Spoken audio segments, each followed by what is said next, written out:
My name is Sarah Hall. I've been coming to Glen Park since 2008, off and on. I met Nick Hall when I was 16 in high school.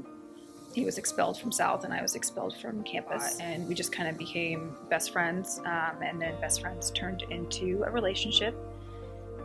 And with that came, even then for him, came the God talk, and Nick had a problem with methamphetamines, and his problem became a huge problem in my life. By the time I was 18, he had already been in and out of kid jail and everything else, and in October I graduated early, and then shortly, a few days later, I found out I was pregnant with my first son. Nick was off on a bender, and so it was not an easy pregnancy. It did not go well. And life was just really bad. Life was really bad. I was 18, just had a baby with somebody addicted to meth. He was in and out. I think he was on probation at the time, in and out. Just, there was lots of cheating, lots of lying, some physical violence, and it was just a nightmare. And we went through this same routine for all three of my children, each and every time. And it just got worse as the years went on. I had tried multiple times to go to church. My in-laws brought me to Glen Park. Like I said, in 2008, when I was pregnant with my son, they brought me here. I attended off and on for years, and I prayed all the time for Nick to get better, for life to be better. And nothing ever changed. It would change for weeks or months or even just a few days, but it all went back to normal, which was hell. I couldn't deal with Nick being on a bender and my cousin dying of cancer at the age of 30. I couldn't do it. And I begged Nick and I begged God to not do this. The more I seemed to need him, the more further away he went. The more I prayed, the further off the answers seemed to be. And I can remember just sitting there and just screaming at the top of my lungs that I was done. I didn't want to do this anymore. I couldn't take it. And see, every time Nick went away, Nick found God. Like, all the phone calls, all the letters and everything, all had so much talk of Jesus and God and love and how his life had been saved, and I'd watched him get baptized multiple times. And I just couldn't fathom the idea of this man. Like, if he was going to heaven, I didn't want to be there. Because I just couldn't understand how a God that was so great and powerful could forgive him for everything that had happened. And we hadn't even lived the worst of it yet.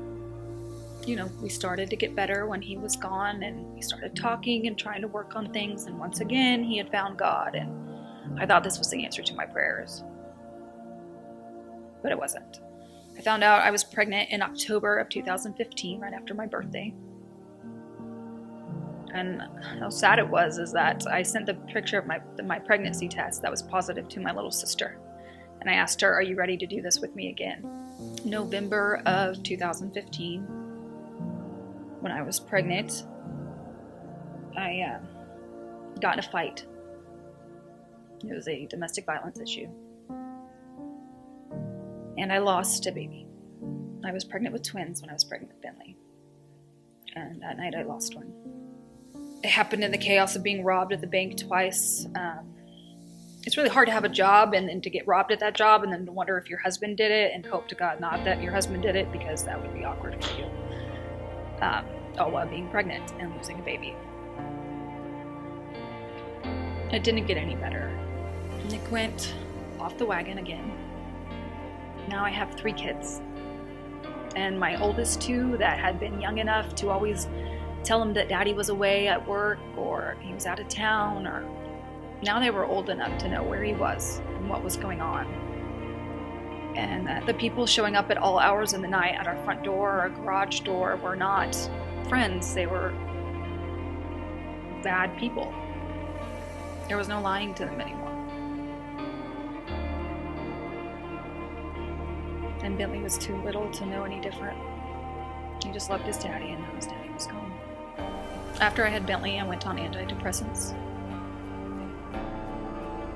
I had, over the years, tried to harm myself a few times. I ended up having like mini TIAs, so they're like mini stroke episodes. Ultimately, they never found anything. They just said it was probably due to stress. I can remember being at home in my house after that with just Luke and Lexi and Bentley. And some of Nick's so-called friends coming into the house and telling me that he was with another woman and that he was going to leave me for her. And I just remember being so mad, not because he was leaving me, but because I had done so much for him. And at my lowest point in my life, when I couldn't talk and I was walking funny, trying to take care of a newborn baby while stroking out, he was going to leave me. I lost my job at the bank due to those things. I couldn't promise that they weren't going to happen again because I didn't know how to control them. So now I'm basically a single mom with 3 kids with no job. With a husband that's God only knows where. I got a new job, and I was really excited because I was going to win. Like, I was going to beat this depression. I wasn't going to sit in it anymore. Nick didn't want me, then that was fine. Then Nick got arrested. It sounds terrible to say, but at that moment I could breathe. I didn't have to worry about every car crash or robbery or shooting victim that it was going to be him. I didn't have to worry about the trash that was going to come up to my door anymore with my children there. Although it was going to be difficult, it was going to be better. He was safe. We were safe. And maybe I could salvage some of what was left of their childhood. Nick was gone for about 2 years. Nick got home, and he didn't really have anywhere else to go. And of course, during this time, he had found God again. And now at this time, I was super skeptical and just, oh, okay. So I asked my children, I sat down with them before he got out, and I asked them if they wanted their father to come home. The 2 oldest ones, anyways. Bentley, he didn't really have an opinion because he didn't really know what was going on. He thought Daddy was out of town. And they said they did. My daughter cried, and she said she wanted to see her dad walk through the door and say that he was home. So, against every fiber in my being, Nick came home. I was really mad and resentful and just hurt and angry. All the stuff through all the years was all at the surface, and I was so mad. But he was different. You could tell. He was patient, kind. The God thing sounds weird to say, but it never went away. He said he wanted to look around for a new church to go to, and we went to a couple of different churches as a family. Nick decided to come here. And so I was sitting in the pew. I think this pew. Angry, mad. I just wanted to eat lunch and go home, maybe take a nap. And Pete was up there preaching, and I wasn't paying any attention. And I was bored, and I started flipping through the blue Bible that was in the back of the pew. I stopped, and it said something about in order to be forgiven, you have to forgive. Something just hit me, like a rush of emotion hit me. And just this feeling became overwhelming. And I looked at Nick in the middle, whatever Pastor P was saying, and I said, I forgive you for everything. I thought, okay, everything's going to be great. I thought it was a magic eraser, and it was going to erase all my scars, and I was going to be this pretty perfect person. And it didn't happen like that. I expected just magic, I guess.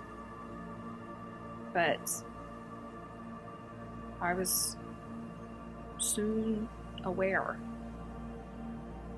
About a month or two later, I got in a fight with Nick. Just a verbal yelling match. And I took all of my antidepressants at one time. There was about 90 of them. And I got on the highway going about 85 miles an hour. And I was hoping that I wouldn't get off.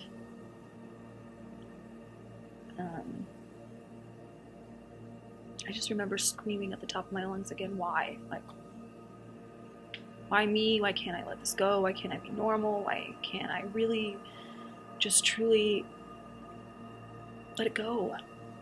I was still so angry and still so mad, and I was just holding in heartbreak. I had been so angry for so long, I didn't know what would come after it. I ended up pulling over and crying and screaming and crying and screaming, and just, I felt this calm. And I picked up the phone because Nick had been trying to call me nonstop. He asked me where I was and if I was okay, and I said yes, and we talked a little bit about it, and he asked me if I had prayed. And I was like, well, not so much as prayed as in yelled to Jesus and asked him why. He goes, you should pray. And so we got off the phone. I told him I would come back as soon as I was okay to drive. And I did. I just sat there and I talked to God. And instead of just talking to him or at him, I listened. I realized it wasn't a magic fix for all for everything that was wrong with my life. But it was a good start. And the more that I dived into God's word, and the more that I trusted him, and the more that I prayed, it did get better. I was baptized in August. I think August, maybe September, if you don't know. And I had a broken foot at the time, and I hobbled up there and I made it work because I didn't want to let this go. I didn't want to slide backwards. I wanted to keep going. And now, as I sit here, things are better. It wasn't magic and it wasn't instantaneous, but the more that I trust God every day, the more that I pray through hard times and sorrows, even if old memories pop back up and I go right back to that same dark place, he's with me. And I think he was always with me. I think he was my light out. And now I'm able to recognize that. You know, Nick's been clean for 2 years. He's been home. Church has been a constant in our lives, in our children's lives.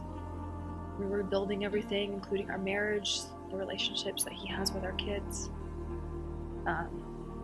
Life is what I always wanted it to be. I just had to let God in instead of keeping him out.